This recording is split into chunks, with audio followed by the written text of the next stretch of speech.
Hey everybody, and welcome back to another episode here at Whiteboard Medicine. We appreciate you checking it out. Today we are going to be talking about cryoprecipitate, or more easily known as cryo. If I could just take a quick 60 seconds of your time, I wanted to introduce our newest Whiteboard Medicine emergency and critical care community, and that is our Patreon community. Here we post emergency and critical care medicine medical education topics every other day. We focus on landmark trials, new trials, clinical pearls, bedside tips and tricks, and much more. Everything emergency and critical care. We also upload study guides for each video. We have practice tests, and our newest addition is going to be mini courses that kind of lay out video study guides, practice questions into an easily digestible form that we hope is very applicable and helpful to the bedside. Our goal is to try to get even 1% of our YouTube community to join our Patreon community.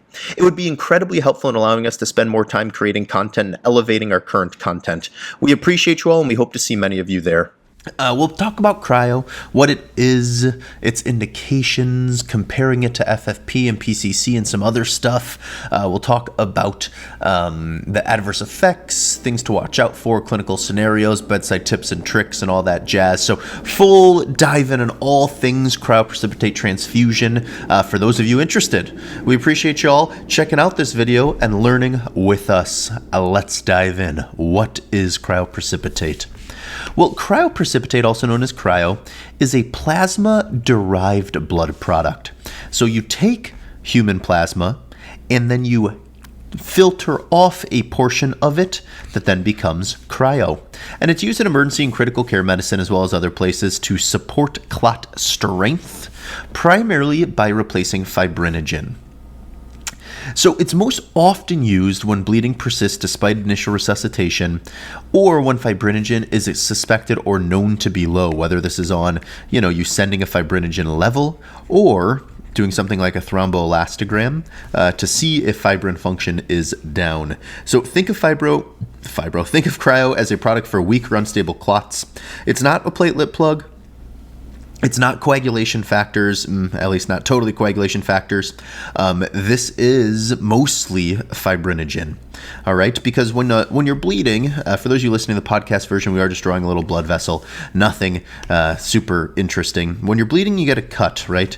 And you have red blood cells, you have platelets, and bleeding starts happening out of this vessel laceration. And the first thing that happens is your red blood cells and platelets start to plug here. You get a platelet plug.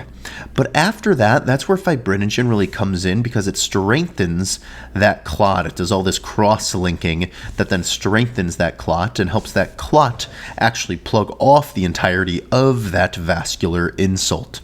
So that's where fibrinogen comes in and cryo comes in. It's strengthening that initial platelet plug and clot. So what is cryoprecipitate?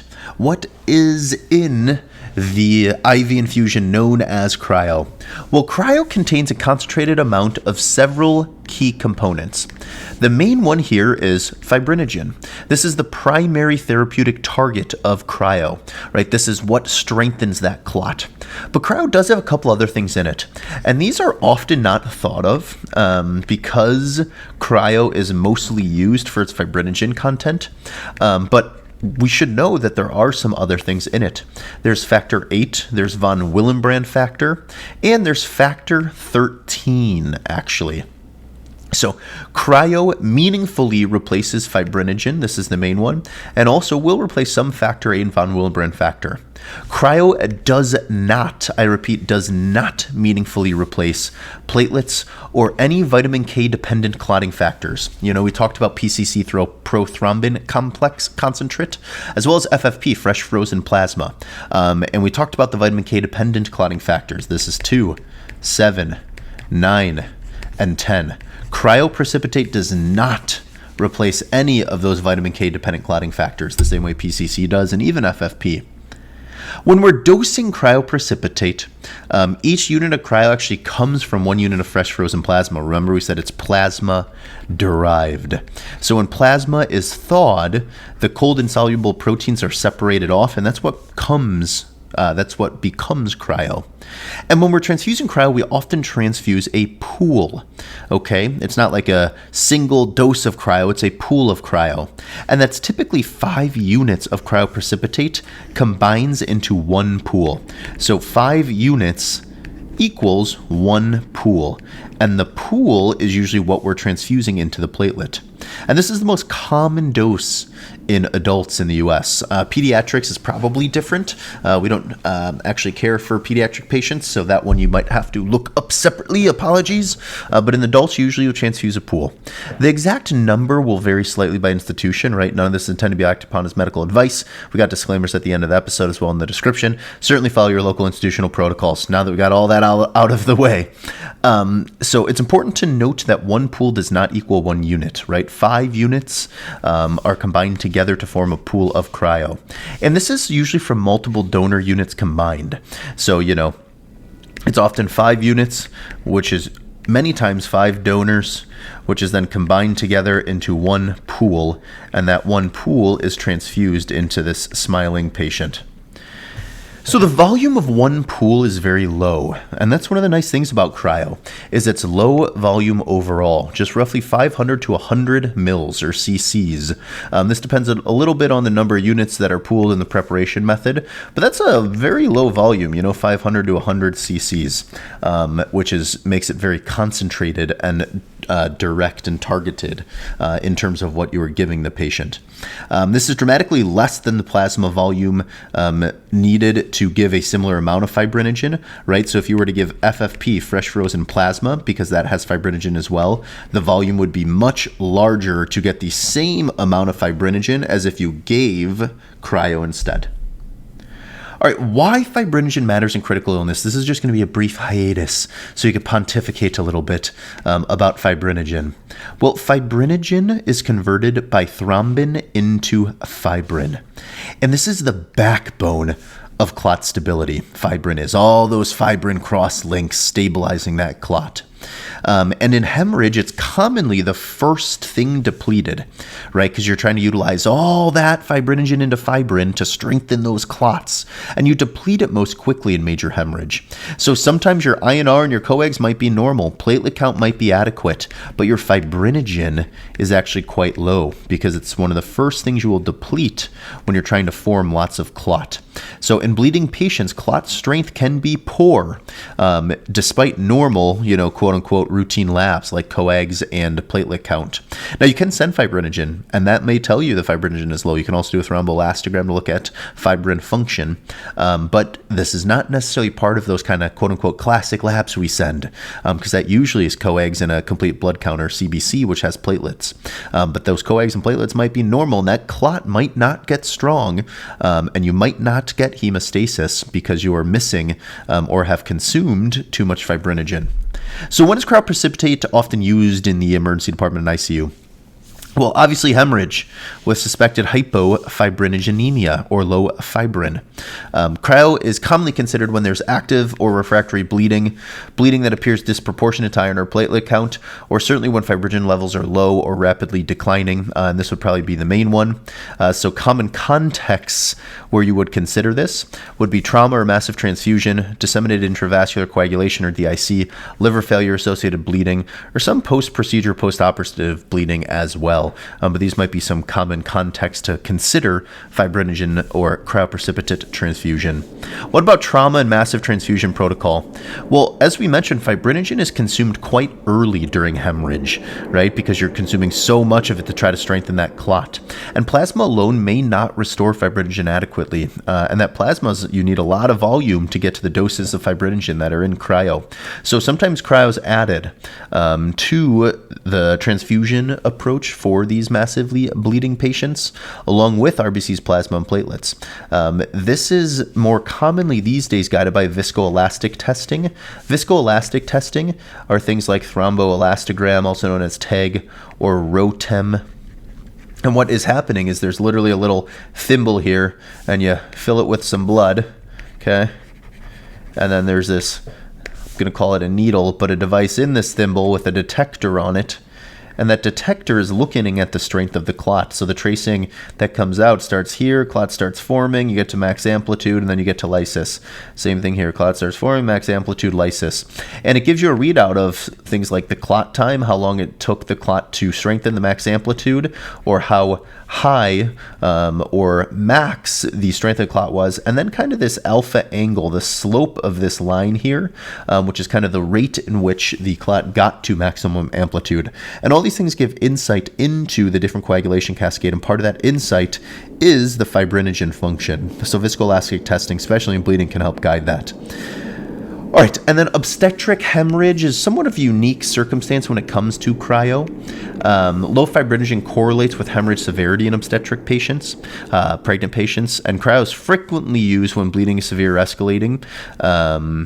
It's nice because it has low volume, it's high concentration, and again, in obstetric patients, cryo and fibrinogen is often depleted earlier, as we've mentioned a couple times. All right, let's directly compare cryoprecipitate versus fresh frozen plasma. And this will probably be helpful to do kind of just a direct comparison. So cryoprecipitate, the primary role for cryo is fibrinogen replacement. You can think of it as concentrated fibrinogen. Whereas fresh frozen plasma, or FFP, this is broad factor replacement. It certainly has fibrinogen in it, but it has coagulation factors and all sorts of other plasma products. The typical volume of cryoprecipitate is quite small, 10 to 20 cc's per unit. Now remember, there's about 5 units in one pool, and what we transfuse is usually a pool, which means there's about 50 to 100 cc's of volume per pool. But fresh frozen plasma is typically about 250 mils per unit. And to get to the concentrations of fibrinogen that cryo has, you'd have to give multiple units of FFP, so the volume of FFP is much higher. Obviously, as we just mentioned, the volume per therapeutic dose for cryo is low. It's high for FFP. Effect on fibrinogen. Cryo is concentrated. It's efficient. It's very effective for fibrinogen repletion. FFP is dilute, when it comes to fibrinogen repletion. So it's not nearly as concentrated or direct. And then much lower risk of volume overload with cryo because, again, volume smaller compared to FFP, which it's higher. So key ED and ICU pearls, cryo delivers much more fibrinogen per milliliter than fresh frozen plasma does. This makes it especially useful in patients with things like shock, ARDS, heart failure, risk for transfusion-associated circulatory overload, also known as TACO, as a couple benefits to cryo. So if fibrinogen is the problem, or you think it is the problem, cryo is the choice rather than FFP. Right? FFP is useful in a different situation.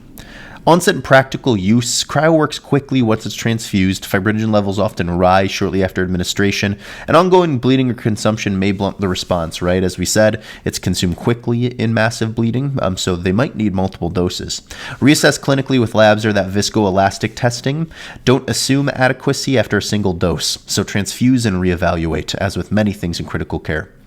Labs and bedside assessment. We already talked about some of this. Cryo is used. Cryo use is often informed by fibrinogen levels. You can send these directly. The number here depends on your assay, and again, not medical advice. Some people use less than 200. Some people use less than 150. Some people use less than 100 to guide when fibrinogen levels are too low. Viscoelastic testing is a more dynamic, dependable way to assess fibrinogen function. So that is super helpful in many clinical situations. And then we don't tend to do this, but ongoing bleeding despite correction of platelets and INR, some people just give empiric cryo. Again, we don't tend to do that. But it is something that does happen out in the world. INR does not assess fibrinogen adequacy, does not. Your INR and coags do not take into account fibrinogen adequacy, so do not depend on that. You really need a fibrinogen level or viscoelastic testing. Risks and limitations, cryo does have some risk of transfusion reactions. It is uncommon. The risk is much lower than other blood products, but it's not impossible. The infectious risk is very low with modern screening. Volume-related complications is very low risk because it's much less volume than plasma. So there are some risks here, but they're I shouldn't say fairly, but a bit lower than something like fresh frozen plasma. Limitation, there is some variability in fibrinogen content between units of cryo. Remember, they are derived, they're harvested from the plasma. It does not correct platelet function. It does not give vitamin K dependent factors. So if that is what you're looking to replete, you need to use different product, and may transiently improve labs without addressing ongoing consumption of the fibrinogen, right? So these are just some limitations here. Getting close to the end, high-yield clinical pearls in the bottom line. Well, the high-yield clinical pearls here are cryo improves clot strength through its fibrinogen content. It does not improve platelet plug formation. That would require platelets. Fibrinogen is often the rate-limiting factor in major bleeding. A normal INR does not mean there's adequate clot stability because it is not looking at clot stability and is not looking at fibrinogen. Cryo is much more volume efficient than FFP when it comes to fibrinogen replacement. And some people would say persistent bleeding, reassess the source, and overall resuscitation strategy. So bottom line here, in general, cryoprecipitate is a key emergency transfusion product for fibrinogen replacement. In hemorrhaging patients, it strengthens clot efficiently while minimizing volume. It's a critical adjunct when plasma and platelets are not enough because the problem is a fibrinogen problem. All right, hopefully that was helpful. Let us know what thoughts, comments, questions you have down below. Check out our YouTube members page or Patreon community. We're very active in both of those, our podcast or YouTube page. We'd love to see you all there. And either way, stay well, keep learning, and we hope to see you next time. Hey everybody, and welcome to Whiteboard Medicine. We appreciate you checking out the video. Here at Whiteboard Medicine, our goal is to create medical education content for all types of interested learners. That includes videos, practice questions, study resources, and much more. We would love for you to join our community by subscribing, hit that bell button. We're also working to build a high-yield Patreon page. It's going to be full of practice questions, video outlines, notes, commercial-free content, and much more. None of these videos are intended to be acted upon as medical advice. Please pause the video here and read this disclaimer in its entirety before moving on.